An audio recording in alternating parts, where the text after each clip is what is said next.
अस्सलाम वालेकुम दोस्तों, welcome back to another video. अक्सर औक़ात बहुत से लोगों का मैदा बहुत ज़्यादा डिस्टर्ब रहता है, यानी अगर वो कुछ भी स्पाइसी या फ्राइड चीज़ें खा ले तो उन्हें मैदे के मुख्तलिफ मसाइल से गुजरना पड़ता है। यानी उनका मैदा सूज जाता है, पेट फूल जाता है और बहुत ज़्यादा एसिडिटी होने लगती है। कुछ लोगों में गैस की प्रोडक्शन बहुत ज़्यादा इंक्रीज़ हो जाती है, जबकि बहुत से लोगों को मतली होने लगती है। इवन कि कुछ लोगों को तो उल्टियाँ भी स्टार्ट हो जाती हैं।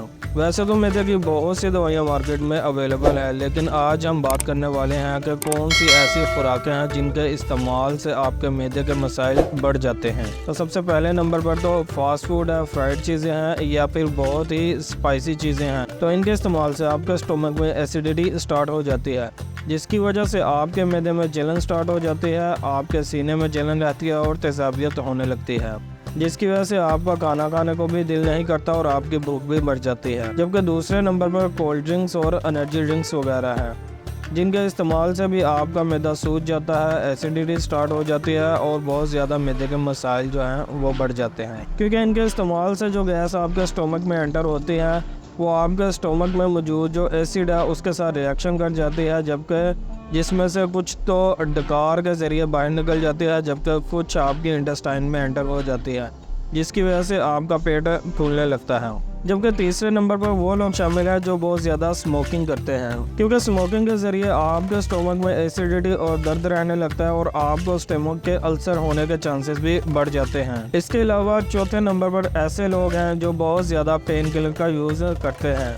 पेन किलर यूज़ करने से भी आपका स्टोमक बहुत ज़्यादा डिस्टर्ब रहता है और उसमें बहुत से मसाइल जो हैं वो पैदा हो जाते हैं। पेन किलर के बहुत ज़्यादा इस्तेमाल से आपकी किडनी डैमेज होने के चांसेस भी बहुत ज़्यादा बढ़ जाते हैं। जबकि पाँचवें नंबर पर ऐसे लोग आते हैं जो कैन फूड का बहुत ज़्यादा इस्तेमाल करते हैं, जो कि स्टोमक के लिए बहुत ही ख़तरनाक होते हैं, क्योंकि इनमें प्रिजर्वेटिव होते हैं। इसलिए जब आप ऐसी खुराकों का इस्तेमाल करें तो कोशिश करें कि ताज़ा फल और सब्जियों का इस्तेमाल करें, क्योंकि प्रिजर्वेटिव वाली और आर्टिफिशियल कलर और फ्लेवर वाली चीज़ें भी आपके स्टोमक को बहुत ज़्यादा नुकसान पहुंचा सकती हैं। इसके अलावा वो लोग जो बेवरेजेस स्वीटनर का यूज़ करते हैं तो उसमें भी स्क्रीन होती है, जिससे भी आपका स्टोमक में प्रॉब्लम क्रिएट हो सकती है।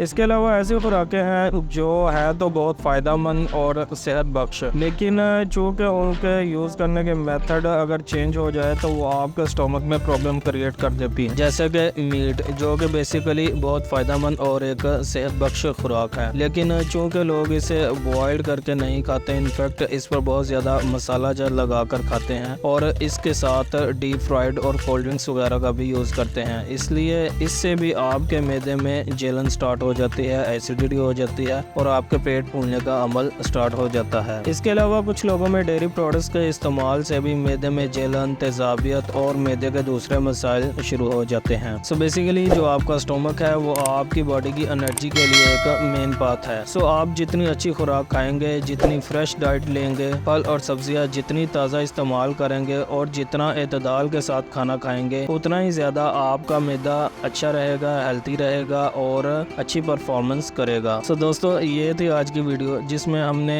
आपके स्टोमक की हेल्थ से रिलेटेड आपको टिप्स दी और आपको हेल्थी लाइफस्टाइल का एक रास्ता बताया। उम्मीद है वीडियो आपको अच्छी लगी होगी। वीडियो आपको कैसी लगी हमें कमेंट सेक्शन में ज़रूर बताइएगा। चैनल को सब्सक्राइब करना मत भूलिएगा और साथ ही बेल आइकन का बटन दबाना मत भूलिए, ताकि हमारी हर आने वाली वीडियो का नोटिफिकेशन आपको बर वक्त मिल सके। मिलते हैं नेक्स्ट वीडियो में, तब तक के लिए अपना ख्याल रखिएगा। अल्लाह हाफिज़।